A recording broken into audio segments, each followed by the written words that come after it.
My other amendment that I want to ratify in this government is the three branches of government amendment. This amendment has been my initiatives. So you have three branches of government, but right now, two are imbalanced. And what I mean by that is that the Congress and the judicial branch are dictatorial branches of government. So you have judges that are appointed for life to serve with their opinions as dictatorial judges, to impose their opinions on whatever city or whatever state, on whatever federal bench they sit on, whether it be state or federal. When a judge is appointed for life, when a human being subverts the population with their selfish opinions of how they perceive reality, and they do that for life, that's a dictatorial judicial branch. Now let's go to the branch of the House of Representatives and the Senate. When you got special interests propping up senators and congressmen or congresswomen and senators, at the end of the day, you got politicians that have been in Congress for decades, reappointed by special interests. They've been in there for 40 years, some representatives. And so that's a dictatorial rule within the Senate and within Congress. And it's all with corrupt special interests. So they don't represent the true values of the population of constituencies that they represent through the federal bench of judicial Washington, D.C. representatives. Because their vote affects the rest of the country, not just only their constituencies. So when you have senators and Congress representatives that have been in there for decades, that's a dictatorial rule. So for that reason, I want all three branches to have equal and limited terms. Every politician or judge can be nominated for 4 years as the same as the president. After the 4 years, if they want to go for a second term, they can run for a second term. If they win, they serve another 4 years. But that's the maximum. After 4 years, they have to step down. So all three branches, equal and limited terms. Equal and limited terms.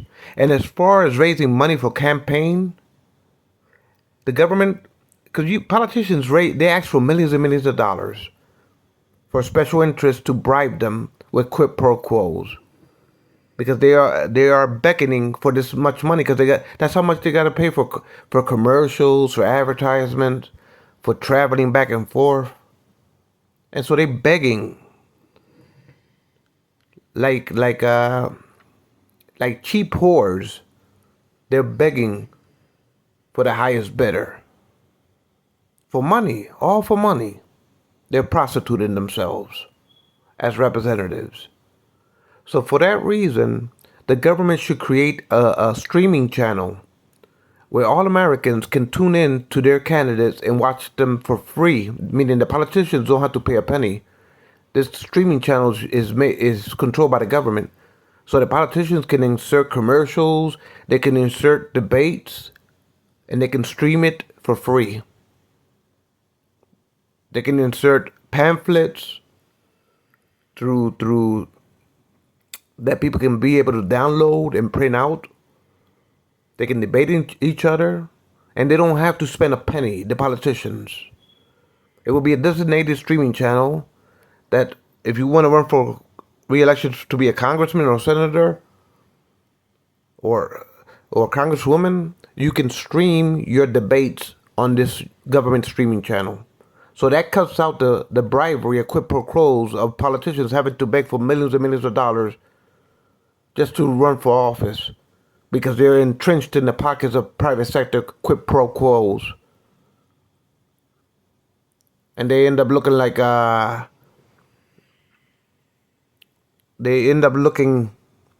like Senator Menendez with gold bars and money stashed away in the closets.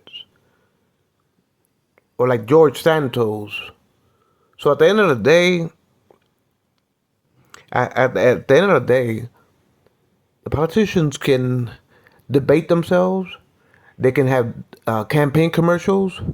They can have pamphlets, all that streamed through a streaming channel that the government controls for free. And zero campaign funds should be allotted to them from the private sector. Not even a penny.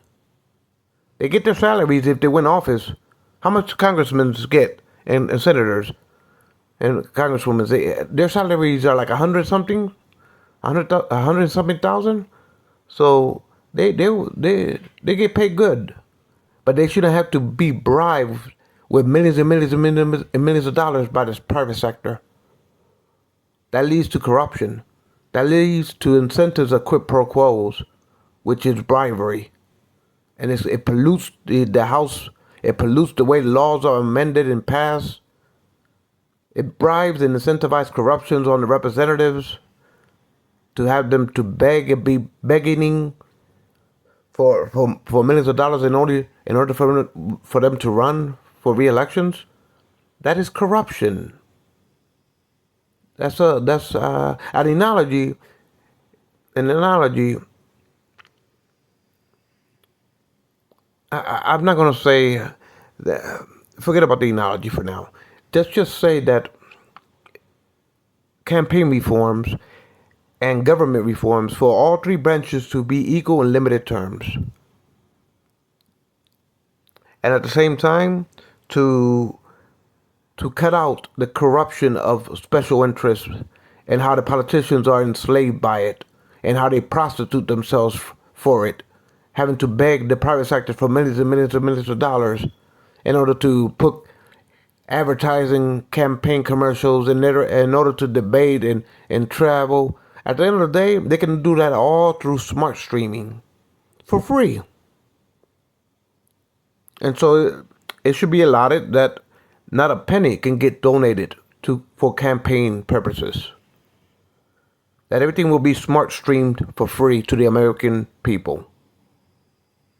So these are my two amendments when it comes to the three branches of government.